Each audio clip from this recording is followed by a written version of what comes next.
Anderson High School was a place of nurturement. I mentioned that Mr. W.B. Campbell was the principal, and he and his family lived on the corners of Pennsylvania and Leona. The school was on Pennsylvania. School dismissed every afternoon, Monday through Friday, I believe 3:30, I think it was then. And it was not unusual as we walked to the bus line up on 12th Street, 12th and Leona, to catch the bus or to walk down to what was then East End. Well, as you crossed Leona and Pennsylvania, it was not unusual for Mr. Campbell to have made it home, to have gone upstairs, and as you walked by in groups of students leaving the campus, if there was any kind of questionable behavior going on, then that's when you heard his voice boom out of one of those upstairs windows in his home. And this might sound a little trite, but it was not unusual to hear him say, "Now y'all stop that. Boy, what you call yourself doing?" And that was all it took. Or, "You girls need to move along now, move along." Because, you know, you have after-school talk and after-school chat. But I would say it was a place of great nurturement, a lot of care, as well as learn, have good grades. And while the buzzword then wasn't leaders, but we were taught to lead, to generate ideas, as well as to follow, as well as to serve well. In other words, cooperate from both sides.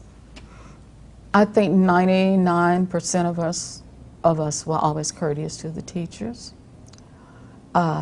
There were some students who were, and this is not to cast a blemish on anyone, who were little rabble-rousers sometimes. And probably because maybe they hadn't done their homework. And so they were, you know, on the defensive, hoping the teacher wouldn't call on them. But I would say that the relationships, the interfacing with the teachers and the students, one thing, we knew we were students, and we knew they were the teachers, and there was no crossing of the lines or anything like that. If so, I mean, you know, it was not anything to be considered.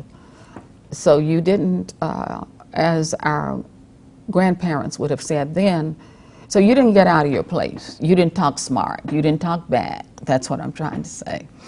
But every now and then, maybe when one of the students might talk back a little bit, well, I think the rest of the class would just become really quiet and hold their breath and just hope that it, you know, wouldn't go too far. And then it was effective then if the teacher said, "You'll have to leave the room and go to the office." That was really, really effective. No student wanted to go to the office. Going to the office could mean your parents were going to be called. Going to the office could mean you were going to be expelled from that class for a week. And remember, classwork was important. So you didn't want to be expelled for a week or even 3 days. You didn't want to do that because you'd fall too far behind, because the work did move forward. I've heard people express an opinion about quality education, but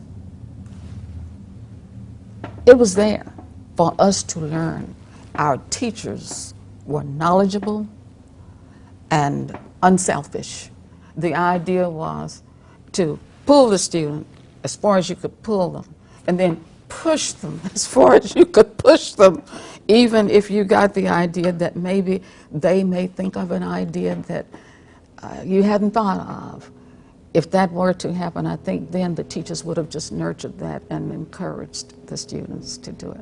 So I would say that the relationships were good. You're always, we had these little sayings, what is it? One rotten apple can spoil the barrel or something like that. Well, so if one day, maybe one of the students talked back a little bit, but it wasn't anything that was prevalent, it didn't last. And sometimes it was solved the very next day with the student addressing the class, giving an apology, and life moved on. I became one of the pianists with the band, and that again was an opportunity for me to learn the school song, yes. It was written by Mrs. Virgie Carrington DeWitty, and Miss DeWitty just happened to be the music director at Ebenezer Baptist Church here in Austin, Ebenezer Third Baptist Church. So I got to hear her here at the church at Ebenezer as well as out in the community. And when we learned that she had written that, well, that gave us one more little feeling of pride, you know.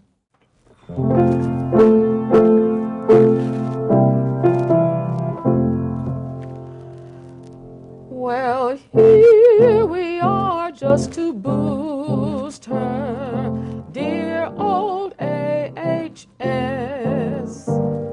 She's the greatest and the grandest, and her sons and daughters are the truest. There's no other that can match her. She just beats them all. Then give 3 cheers for us, our dear old school. Rah, rah, rah.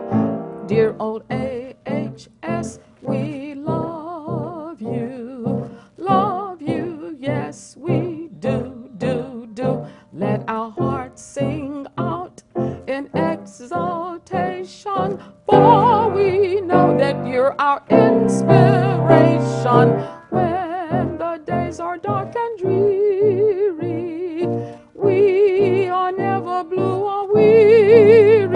It's ever onward, upward, forward, marching, AHS.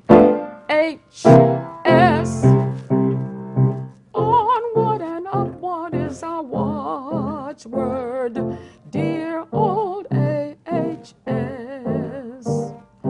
May we ever be courageous and always strive to win the best. After all is said and done, there's just only one. Let us cheer again our dear old school. Rah, rah, rah. Anderson spoke for the community, as our other schools did. I don't mean just Anderson, but our schools were a vital part of our speech in Austin. I think most of us who attended then have an immeasurable appreciation for what was then and for what it now means to us.